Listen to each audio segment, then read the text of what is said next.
అందరికీ నమస్కారం. ఈరోజు మనం చెప్పుకోబోయే కథ పల్లెటూరి బావ అమెరికా మరదలు ముగింపు భాగం. కథలోకి వెళ్ళబోయే ముందు మీరు కనుక మన ఛానల్ని ఫస్ట్ టైం చూస్తున్నట్లయితే తప్పకుండా మన ఛానల్ని లైక్ చేయండి, షేర్ చేయండి, సబ్స్క్రైబ్ చేయండి, బెల్ ఐకాన్ క్లిక్ చేసి ఆల్ అనే బటన్ని ప్రెస్ చేయడం మర్చిపోకండి. కథని ఎక్కడ స్కిప్ చేయకుండా వినండి. దీనికి ముందు 3 భాగాలు ఆల్రెడీ అప్లోడ్ చేసి ఉన్నాయి. వినకపోతే విని ఆనందించండి. కథ చాలా చాలా బాగుంటుంది, మిస్ అవ్వకండి. మరి ఆలస్యం చేయకుండా కథలోకి వెళ్ళిపోదామా? రా అని చెప్పి టౌన్కి తీసుకెళ్ళి కేక్ తీసుకుంది. అన్ని సెలబ్రేషన్లు తీసుకొని వచ్చి ఇంట్లో ఒక రూమ్ మొత్తం డెకరేట్ చేయించి మొత్తం బెలూన్లు పెట్టించి ఇక 2 కపుల్ వాచెస్ 2 రింగులు తీసుకొని వీడియో కెమెరా ఆన్ చేసి పెట్టి, కెమెరా తెచ్చావా అన్నాడు. అబ్బో ఎన్ని రోజులుగా, ఏంటి నువ్వు ఇదా గుర్తిచ్చిందమ్మా దద్ది అనేసరికి యాయ్ అన్న తర్వాత చిపోరా అందే. అన్న తర్వాత ఇదేమన్నా నాకు ఆనందంగానే ఉంటుంది అనుకున్నాడు. ఆ తర్వాత అత్తయ్య మావయ్య అని బ్లైండ్ ఫోల్డ్స్ కట్టి తాతదా అని తీసుకొస్తే ఏంటమ్మా అన్నాక హ్యాపీ యానివర్సరీ మావయ్య అన్న తర్వాత ఆయన కళ్ళల్లో నీళ్లు తిరిగిపోయినాయి. ఆవిడైతే ఏడ్చేసింది కూడాను. ఏడ్చేసిన తర్వాత ఆనంద్ అమ్మ నాన్న పెళ్లి రోజా ఏయ్ అదా నీకు తెలిసిందే, నువ్వేం కొడుకురా బాబు, అమ్మా నాన్న పెళ్లి రోజు కూడా గుర్తులేదే అనేసరికి ఐఎమ్ సారీ అమ్మా, సారీ నాన్న అన్నాక దేనికిరా, మాకు అలవాటు ఉంటేనేగా నీకు గుర్తుండటానికి అన్న తర్వాత ఇప్పటి నుంచి అన్ని పండుగలు అన్ని శుభకార్యాలు అన్నీ గుర్తుంటాయి ఏ తాత అనేసరికి ఆయన కళ్ళు ఆనంద్ కళ్ళు కూడా చెమర్చాయే. హయాతి వచ్చాక వాళ్ళ ఇంట్లో అంతవరకు మూట కట్టుకొని ఆవిరైపోయిన సంతోషాలు తిరిగి వచ్చినట్టు అనిపించి ఊళ్ళో వాళ్ళంతా వచ్చారు. వచ్చేసరికి వీళ్ళిద్దరికీ ఆ అమ్మాయి తెచ్చిన కొత్త బట్టలు కట్టించి కేక్ కట్ చేయించిందే.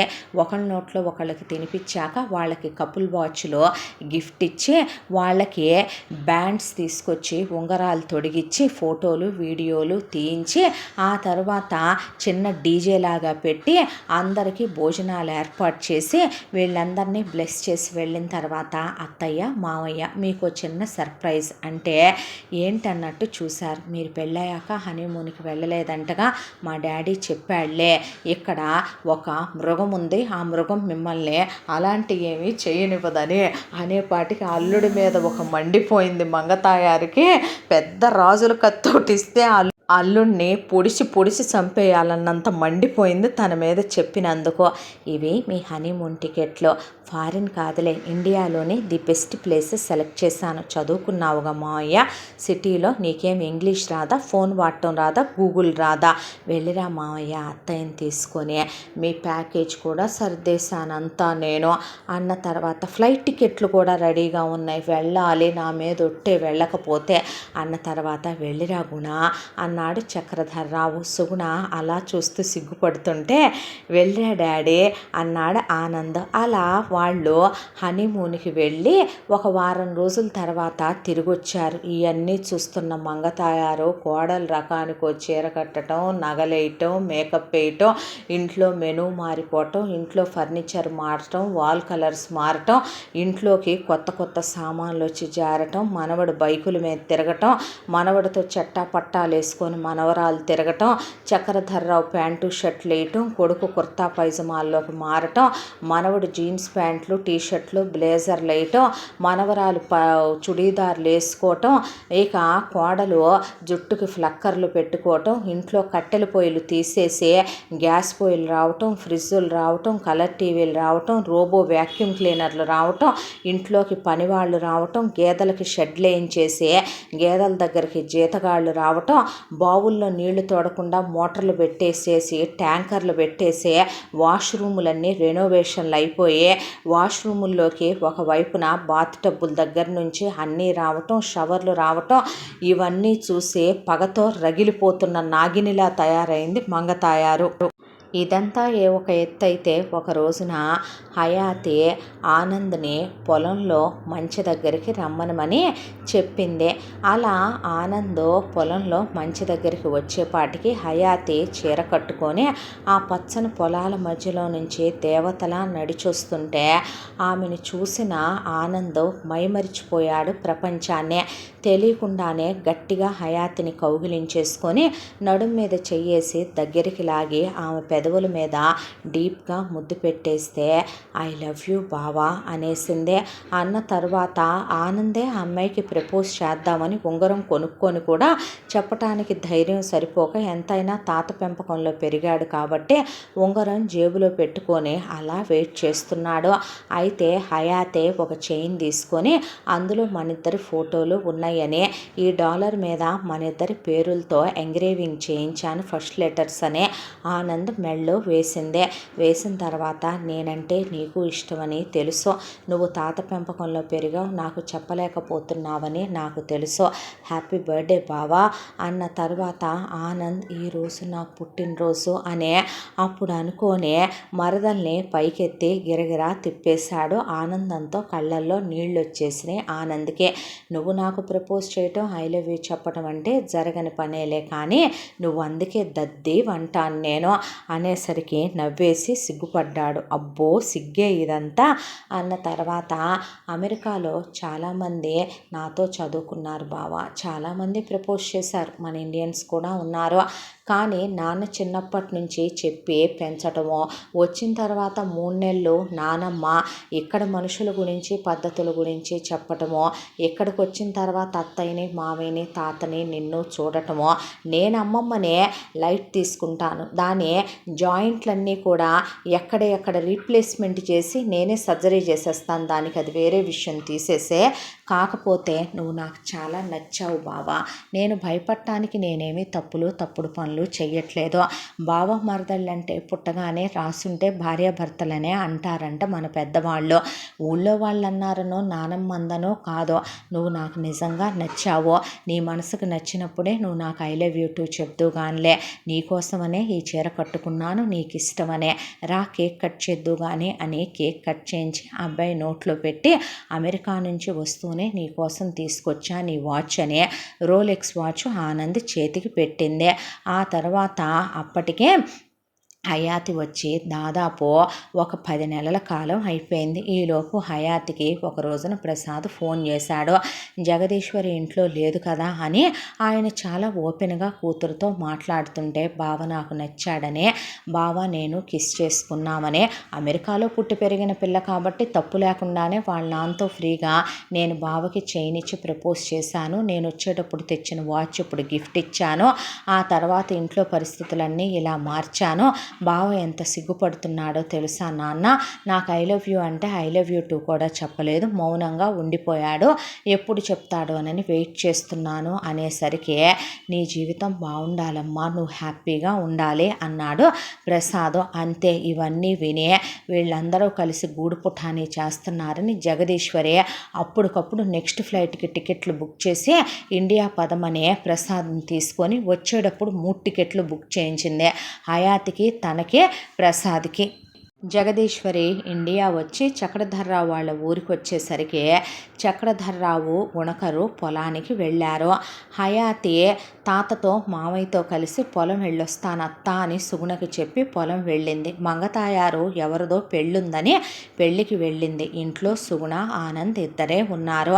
ఆనంద్ అప్పుడే క్యారియర్ తీసుకొని పొలానికి వెళ్ళబోతుంటే రా మామయ్య రా అత్తయ్య అని అమ్మ ఎవరొచ్చారో చూడు అనేసరికి ఆగరా నీతి మాలిన వెధవ, నీతి జాతి లేని వెధవ, వావి వరుసలు లేని వెధవ అని లాగి చెంప మీద కొట్టింది ఆనందనే.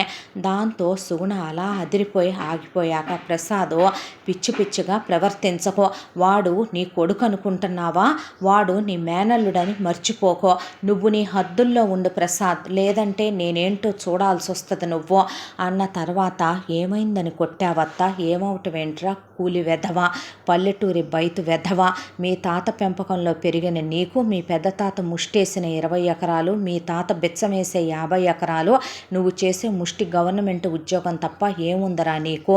ఏముందని నా కూతుర్ని నీకు ఇచ్చి చెయ్యాలి? అమెరికాలో నేను కోటీశ్వర్ల సంబంధం చూసే దాన్ని ఇంటి పని, వంట పని, సాంప్రదాయాలు నేర్చుకుంటుందని 1 సంవత్సరం పీరియడ్ నేను ఇక్కడ పెట్టుకొని టైం వదిలిపెట్టి వెళ్ళాను. అలాంటిది అడుక్కు తినే వెదవ్వి, కేరా ప్లాట్ఫామ్ వెదవ్వే. నువ్వేమైనా ఆగర్భ శ్రీమంతుడిని అనుకుంటున్నావా, కోటీశ్వరుని అనుకుంటున్నావా నా కూతురు చెయ్యి అందుకోవటానికి? నువ్వు నా కూతురు నిన్ను ప్రేమిస్తున్నానని చెప్పిందంట, మౌనంగా ఉన్నావంట. అలాగే ఉండిపో. అలా ఉండకుండా నువ్వు దానికి ఐ లవ్ యూ టు చెప్పినా, దానికి క్లోజ్ అయినా, అదంటే ఇష్టమని నువ్వు బయట పెట్టినా, నాకు తండ్రి అన్న అలాంటి సెంటిమెంట్లు ఉండవు. నీకో విషయం తెలుసా? రావణాసురుడి చెల్లెలు శూర్పణఖ వల్లే వాడు సర్వనాశనం అయిపోయాడనేది చరిత్ర చెప్పే నిజం. మీ నాన్న రావణాసురుడు కాకపోవచ్చు, నేను శూర్పణఖ తాతనే, మంగతాయారు కూతుర్నే, అది మర్చిపోకురా. మీ తాత బయటికి వెళ్తాడు, పొలానికి వెళ్ళిన మీ తాత ఏ పాము కడిసిపోవచ్చు, లేదా ఎరువులకు వెళ్ళిన మీ నాన్న తిరిగి రాకుండా ఏ లారీ కిందకో పోవచ్చు. మీ అమ్మ ఇంట్లో పని చేసుకుంటూనే ఏ చీర కొంగుకో నిప్పు అంటుకొని పోవచ్చు. నా కూతుర్ని పెళ్లి చేసుకుందాంలే, నేనేం చేస్తానని నువ్వు అనుకుంటే 6 నెలల తర్వాత నువ్వు దుర్మరణం పాలయ్యి విధమైన నా కూతుర్ని తీసుకెళ్ళైనా అసలు ఇండియాలో ఏం జరగలేదని అన్నిటినీ కడిగేసి అమెరికాలో నేను అనుకున్న సంబంధం నేను ఇచ్చి చెయ్యొచ్చు. నువ్వే నిజంగా మగాడివైతే, నీతిపరుడువైతే, ఒక అమ్మ అబ్బకి నువ్వు నిజంగా పుట్టుంటే, నీ అమ్మ నిన్ను మీ నాన్నకే కన్నది నిజమైతే, నువ్వు నిజంగా చక్రధర్రావు మనవడివైతే, నీ అమ్మ బాబు నీ తాత మీద ఒట్టేయరా. నువ్వు నేను ఇక్కడికి వచ్చి ఇలా మాట్లాడానని హయాతితో చెప్పినా, హయాత్ అంటే ఇష్టమని చెప్పినా, నువ్వు నిజంగా మీ నాన్నకి పుట్టనట్టేరా. నువ్వు నిజంగా మీ తాతకి మనవడివి కానట్టే. ఇది మీ తాత మీద, మీ అమ్మ మీద, మీ నాన్న మీద ఒట్టేరా. గుర్తుపెట్టుకో.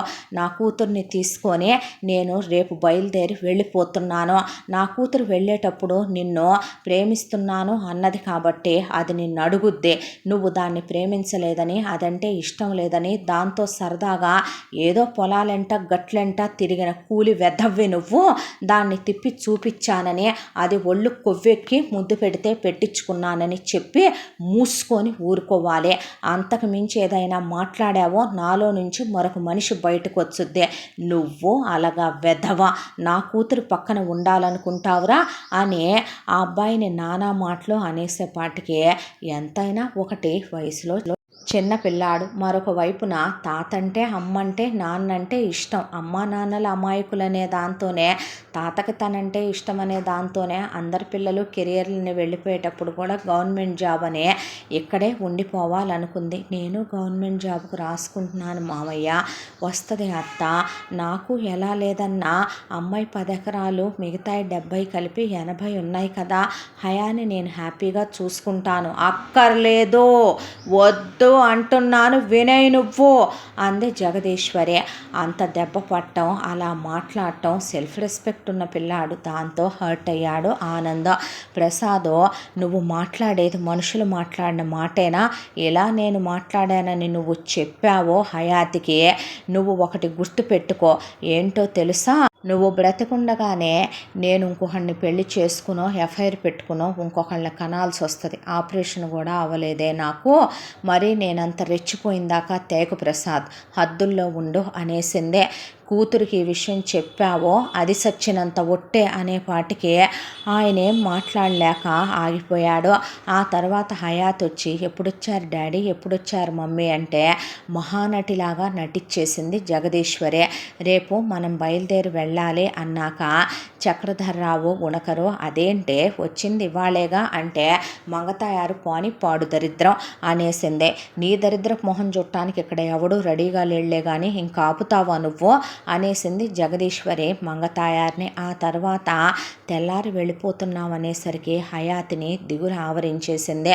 దాంతో ఆ రోజు రాత్రి ఆనంద్ దగ్గరికి వెళ్ళి, చూడు బావా, అమ్మ నన్ను తీసుకెళ్ళిపోతానంటుంది, చెప్పేద్దాం మనిద్దరం ప్రేమించుకుంటున్నాం, పెళ్లి చేసుకుందాం, తాతయ్యకి మామయ్యకి అత్తయ్యకి అందరికీ చెప్పేద్దాం, మనిద్దరం ఒకళ్ళం ఇష్టపడుతున్నామని పెళ్లి చేసుకుంటామని రా బావా అంటే హయాతి చెయ్యి విదిలించాడు ఆనంద్. నేను నిన్నెప్పుడూ ప్రేమించలేదు, నేను నిన్ను ప్రేమించానని నీతో ఎప్పుడు చెప్పానో అనేసరికి హయాతి కళ్ళల్లో నీళ్లు తిరిగిపోయి, అంటే నేను క్యారెక్టర్లు ఇస్తాను అనుకున్నావా?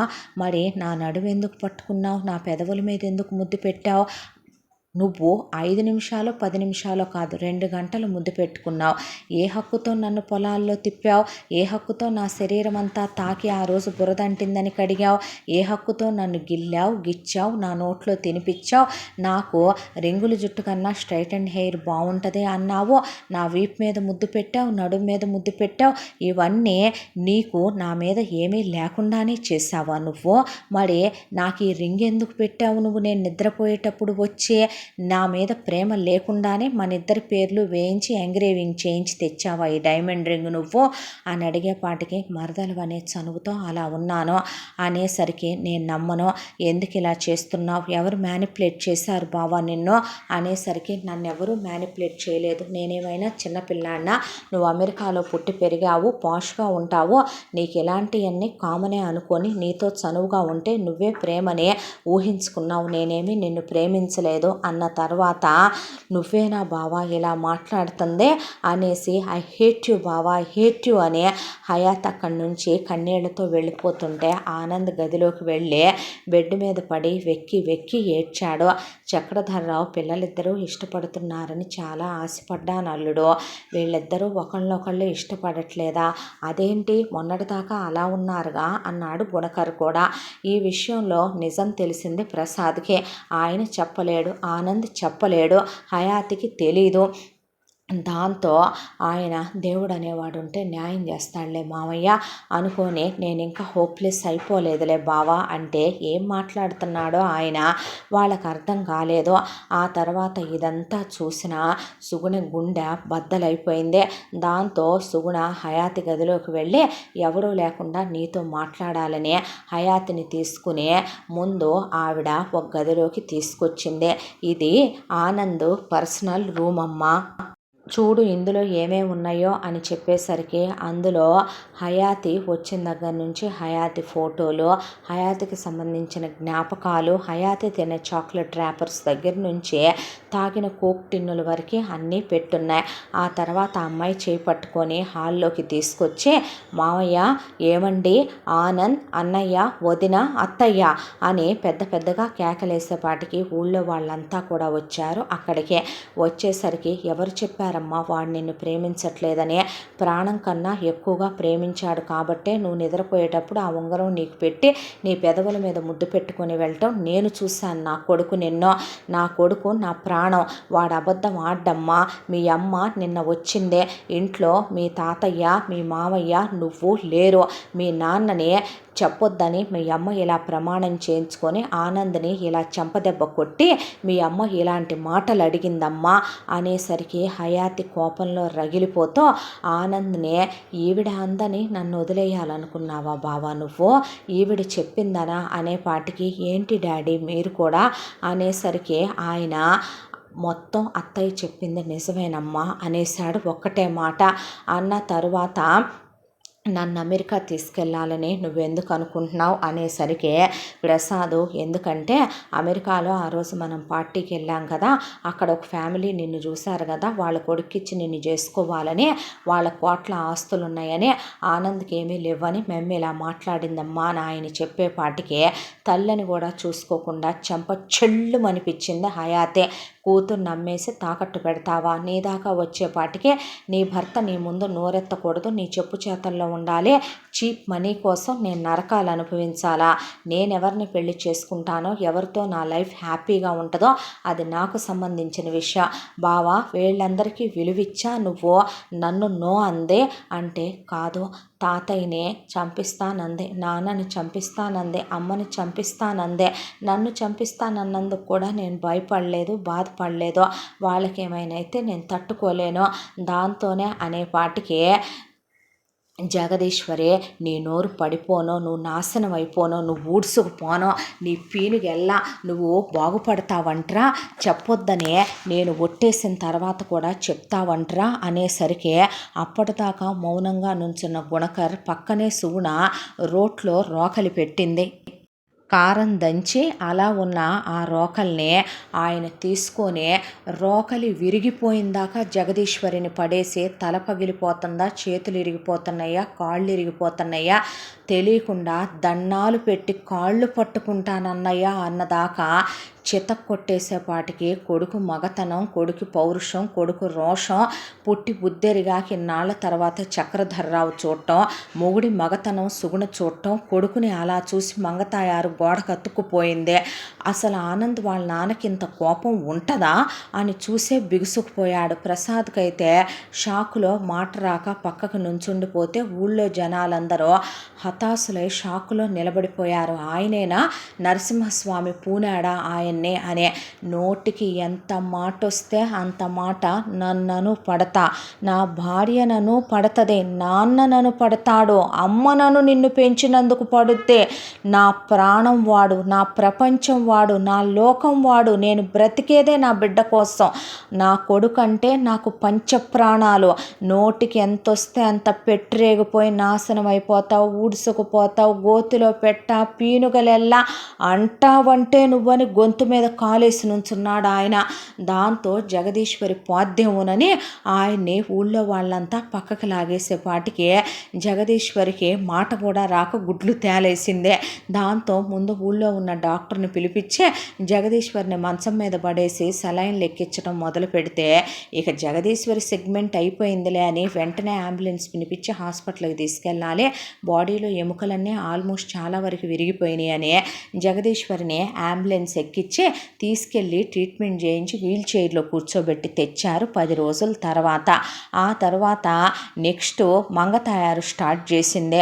నాకు ఇది నా ఇంటి మనవరాలుగా రావటం ఇష్టం లేదు, నేను ఒప్పుకోను వీడు దాన్ని చేసుకుంటే, నాకు అసలు ఇది వచ్చిన రోజు నుంచి నచ్చలేదు, దీని మొహంలో దీని బాబు కనపడుతున్నాడు, దీని నాయనమ్మ పొగరు, దీని తాత బలుపు, దీని బాబాయ్, దీని పిన్ని, దీని అబ్బాయి కనపడుతున్నారు, దీని అమ్మ పొగరబోతు మాటలే వచ్చినాయి దీనికి కూడా, నేను అస్సలు ఒప్పుకోను, దీన్ని నువ్వు చేసుకున్నావంటే, దీన్ని కానీ నువ్వు చేసుకున్నావంటే అనేసరికి ప్రసాద్ వాళ్ళ అమ్మ నాన్న తమ్ముడు మరదలు కూడా వచ్చారు అక్కడికి.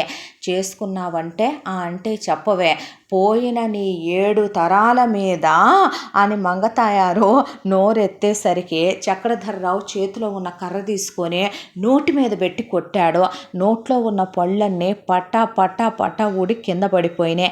ఏవే ఒట్లే, ఇప్పుడు నేను చెప్తున్నా ఊరి పెద్ద మనుషులందరి ముందు, వచ్చిన వియ్యాల వారి ముందు, నువ్వు నీ మరదల్ని పెళ్లి చేసుకోపోతే మీ నాయనమ్మ సచ్చినంత ఒట్టు, నీ మరదలతో నువ్వు పిల్లల్ని కనకపోతే నీ మేనత్త సచ్చినంత ఒట్టు, మీ ఇద్దరు కలకాలం కలిసి ఉండకపోతే వీళ్ళిద్దరూ నెత్తురు కక్కుని చచ్చినంత ఒట్టు. ఏమే, నువ్వు నీ కూతురు కలిసి పోయిన వాళ్ళని అడ్డం పెట్టుకొని మేం పెద్దలకి ఇచ్చే గౌరవాలను అడ్డం పెట్టుకొని ఒట్లు అంటారా, ప్రమాణాలు అంటారా, మనుషుల్ని విడగొడతారా, ఎలా కనపడుతున్నామే మేము అనేపాటికి నేను ఈ పెళ్ళికి చచ్చినా ఒప్పుకోనంది జగదీశ్వరే. ఒప్పుకోననేసరికి నువ్వు ఒప్పుకునేదేంటే, అందరి ముందు ఇప్పుడు నేను పెడతాను బావకి ముద్దు, ఏం చేస్తావో చూస్తానని ఆనంద్ని దగ్గరికి లాగి ఊరి జనాలందరి ముందు, నానమ్మ తాతయ్య బాబాయ్ పిన్ని ఫ్యామిలీ అందరి ముందు హయాతి డీప్గా లిప్ కిస్ పెట్టిందే. జగదీశ్వరి తలకాయ వాలిపోయి అమెరికాలో ఉన్న వాళ్ళకి వీడియో కాల్ చేసి ఇతను మా బావని ముద్దు పెట్టుకున్నానని, మా అమ్మ ఇతనితో పెళ్ళైనా ఏ సంబంధం లేదని తీసుకొచ్చి వర్జిన్ అని మీకు అబద్ధాలు చెప్పి పెళ్లి చేయాలనుకుంటుంది అనేసరికి అమెరికా వస్తే నీ మీద కేసు ఫైల్ చేసి నిన్ను జైల్లో ఎంచుతామని వాళ్ళు జగదీశ్వరిని డైరెక్ట్గా అచ్చ తెలుగులో వాడే నాటు బూతులన్నీ తిట్టేపాటికి ప్రసాద్ దగ్గర నుంచి అందరూ చెవులు మూసుకొని కూర్చున్నారు. ఆ తర్వాత ఆనంద్కి హయాత్కి చాలా గ్రాండ్గా పెళ్లి ఏర్పాట్లు చేసి పెళ్లి చేయబోతుంటే మళ్ళీ మంగతాయారు నోరు కొత్త పళ్ళు కట్టించుకొచ్చేపాటికి మళ్ళీ నోరు లేసిందే. ఈసారి అసలు అలా కాదని చెప్పి చక్రధర్రావు చేతి కర్రలు తాత ముత్తాతల కాలం నుంచి వాళ్ళ గుర్తులుగా ఉంచినవి ఉంటే వాళ్ళని తలుచుకొని వరుసగా ఒక 4-5 కర్రలు మంగతాయారు ఒంటి మీద ఇరిగితే కానీ ఇంకో వీల్ చైర్లో మంగతాయారు సెటిల్ అయితే కానీ ఆ పెళ్ళి అవ్వలేదు. ఆ తర్వాత పిల్లలకి హనీమూన్ అయిపోయింది.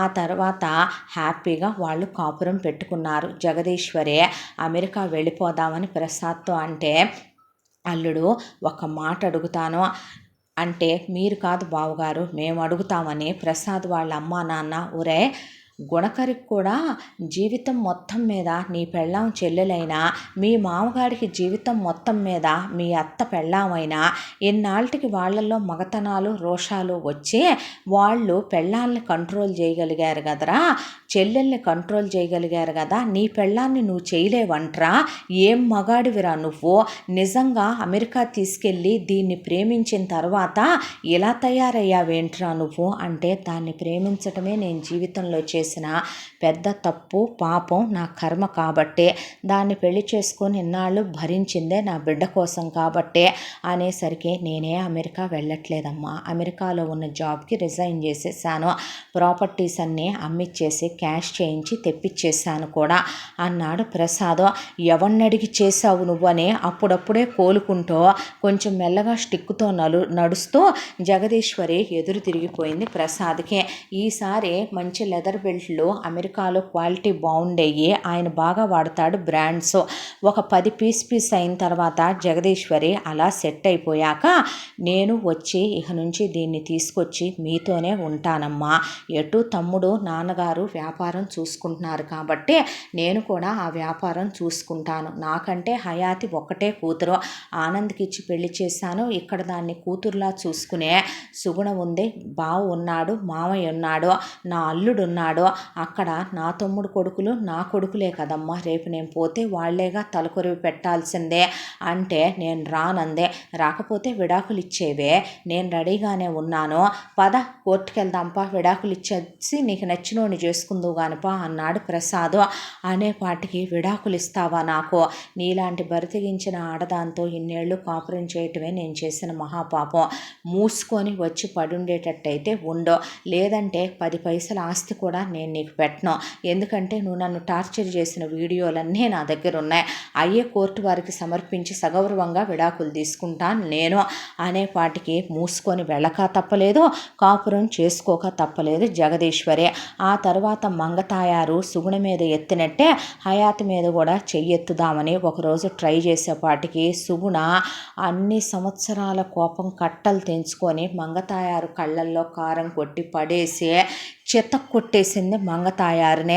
ఇక నుంచి నీ చెయ్యి లేసినా, నీ నోరు లేసినా, ఇన్నేళ్ళు పడ్డా, భరించా, సహించా, చివరికి వాళ్ళ పసిపిల్లలు వావి వరుసలు లేకుండా నువ్వు చిన్నపిల్లలను కూడా చూసుకోకుండా దాని మీద నువ్వు కాగే నూనె పోయాలనుకుంటున్నావంటే, మనవరాలని కూడా మర్చిపోయి నువ్వు మనిషివా పశువ్వా అనే మావయ్య అసలు ఈవిడ్ని నువ్వు ఎందుకు ఉంచుతున్నావు ఇంట్లో అనేపాటికి, ఎన్నాళ్ళ తర్వాత మంచి సలహా ఇచ్చావమ్మా నాకని ఇంటికి వెనక భాగంలో పాతకాలం నాటి ఒక రూమ్ ఉంది, చక్రధర్రావు వాళ్ళది స్టోర్ రూము. ఆ రూమ్లోకి మంగతాయారుని క్లీన్ చేయించి ఆ గదిలోకి ఒక ఫ్యాను ఏసీ పెట్టించేసి హీట్ పిచ్చేసి ఆయన కావలసిన వంట సామాను ప్రతి నెల తినటానికి ఉండటానికి సరుకుల వరకు పెట్టించి అటువైపు ఒక గేటు పెట్టించి, నువ్వు అటునుంచి వెళ్ళి అటునుంచిరా, బతుకున్నంతకాలం నీ భుక్తికి కావలసినవి పడేస్తాను, నువ్వు మాత్రం ఈ ఇంట్లోకి రావటానికి వీల్లేదు, ఈ ఇంట్లో వాళ్ళకి నీకు ఎలాంటి సంబంధం లేదని పెద్దది ఒక 20 అడుగుల ప్రహరీ గోడ కూడా గట్టిచ్చేశాడు మంగతాయారు మొహం చూడకుండా. అలా మంగతాయారులో ఎలాంటి మార్పు రాక తన వాళ్ళతో తన అనే వాళ్ళతోనే అసహ్యం వేసేలాగా ఛీ అనిపించుకొని చివరికి వృద్ధాప్యంలో అందరితో కలిసి ఉండాల్సింది పోయి అలా వేరు కాపురం పెట్టుకొని వేరు బ్రతుకుతూ వీళ్ళని శాపనార్థాలు పెడుతూ బతికేస్తోంది మంగతాయారు. అలాగా ఆనంద్కి ఉద్యోగం వచ్చింది, క్వాలిఫై అయ్యాడు. చక్కగా హయాతే ఇంట్లో ఖాళీగా ఉంటున్నాం కదా అని అత్తతో కలిసి ట్రెడిషనల్ వంటలు అవి ఇవి అని ఒక యూట్యూబ్ ఛానల్ స్టార్ట్ చేసుకుంది సరదాగా. బాగా.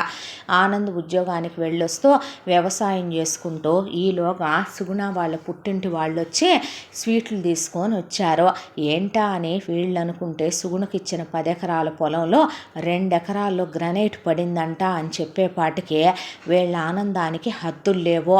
ఒక్కసారిగా కోట్ల రూపాయలకి పెరిగిపోయినాయి వీళ్ళ ఆస్తులు. జగదీశ్వరి అన్నందుకైనా దేవుడు కరుణించి సుగుణ మంచి మనసుకి, గుణకరు మంచి మనస్తత్వానికి దేవుడు మెచ్చాడని సుగుణ పొలంతో పాటు వాళ్ళ అన్నయ్యలందరి పొలంలో కూడా తలా 5 ఎకరాల్లో గ్రనైట్ పడి ఒక్కసారి సుగుణ పుట్టింటి వాళ్ళ అదృష్టం దశ తిరిగిపోయింది వాళ్ళదే. ఇక వీళ్ళు కోటీశ్వర్లు అయిపోయారు. అయినా ఆనంద్ డౌన్ టు ఎర్త్ ఉంటూ మంచిగా వాళ్ళు ఉన్న ఇంటిని రెనోవేషన్ చేయించుకొని ఆ పొలమే వ్యవసాయం చేసుకుంటూ భార్యతో సంతోషంగా గడుపుతూ చక్కగా గవర్నమెంట్ ఉద్యోగానికి వెళ్ళొస్తూ వచ్చిన డబ్బుని సేవింగ్స్లో పెట్టుకున్నారు. ఆ తర్వాత హయాతి ప్రెగ్నెంట్ అయింది. ఫస్ట్ ట్విన్స్ పుట్టారు, తర్వాత మళ్ళీ ప్రెగ్నెంట్ అయి మళ్ళీ ట్విన్స్ పుట్టారు. వచ్చిన సొమ్ముకు సరిపడా కన్నావమ్మ అనేసరికి అలా సంతోషాలు ఆనందాల మధ్య సంతోషంగా రోజులు గడిచిపోతూ అల్లుండి అన్ని మాటలు అన్నందుకు జగదీశ్వరికి అల్లుడు ముందు మొహం చెల్లక ఇక వచ్చినా కూడా మౌనంగా కూర్చుంటూ ఏమీ పలకరించకుండా మంగతాయారు మాత్రం వీళ్ళ సంతోషాలు చూసి ఓరవలేక శాపనార్థాలు పెడుతూ ఇలా గడిచిపోతూ సంతోషాలు ఆనందాల మధ్య ఆనంద్ హయాతి జంట పిల్ల పాపలతో చక్రధర్రావు చక్కగా పిల్లలతో ఆడుకుంటూ గుణకర్ సుగుణ ఆనంద్ హయాతి చక్కటి కాపురాన్ని చూసి మురిసిపోతూ పల్లెటూరి బావతో అమెరికా మరదలికి దేవుడు ముడేసినందుకు బంధం సుఖ సంతోషాలతో ఆనందంగా ఈ కథ ఇలా కంచికి చేరింది. ఇంతటితో ఈ కథ సమాప్తం. మళ్ళీ మరొక మంచి కథతో కలుసుకుందాం. తప్పకుండా మన ఛానల్ని లైక్ చేయండి, షేర్ చేయండి, సబ్స్క్రైబ్ చేయండి, బెల్ ఐకాన్ క్లిక్ చేసి ఆల్ అనే బటన్ని ప్రెస్ చేయడం మర్చిపోకండి. ఎంత మంచి కథను మనకు అందించిన కథా రచయిత్రి జి యామిని శ్రీనివాస్ గారు. మరో మంచి కథతో తప్పకుండా కలుద్దాం. Thank you so much.